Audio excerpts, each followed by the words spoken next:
Everyone, বড়বাবুর কাছে আজকে বায়না ধরেছিলাম আজ যাবো শপিং করতে। তার আগে বড়বাবু শর্ত দিয়েছে সেই ফলগুলো নাকি আমাকে খেয়ে শেষ করতে হবে।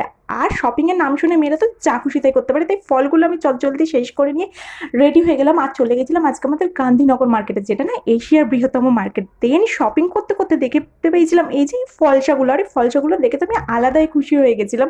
তারপর দুজনে একটু ঠান্ডা হওয়ার জন্য খেয়ে নিয়েছিলাম সোডা, যেহেতু কাল ফলহারিণী কালী পুজো। এই দেখো এই নতুন ফলগুলো না আমি দেখতে পেয়েছিলাম, যেগুলো অনেকটা বেলের মতো।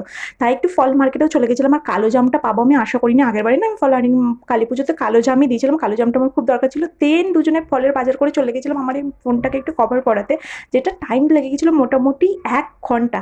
আর এই যে এটা ফলহারিণী কালী পুজোর দিন, যেদিন আমি হালকাভাবে শাড়ি পরে একটু রেডি হয়ে গেছিলাম, প্রচণ্ড গরম ছিল। আর এই যে ফল টল সব কিছু সাজিয়ে নিয়ে চলে গেছিলাম মন্দিরে। আর আমি তো উপোস করেছিলাম, কিন্তু আমার বড়বাবু আজকে সারাদিন নিরামিষ খাবার খেয়েছিল। আর সে তারও মানে ঠাকুরের ভক্তি দেখে সবাই তো অবাক হয়ে গেছিলো, কারণ সে একদমই পুজোটা আচ্ছা পছন্দ করতো না। দেন মন্দির থেকে এসে ফলকে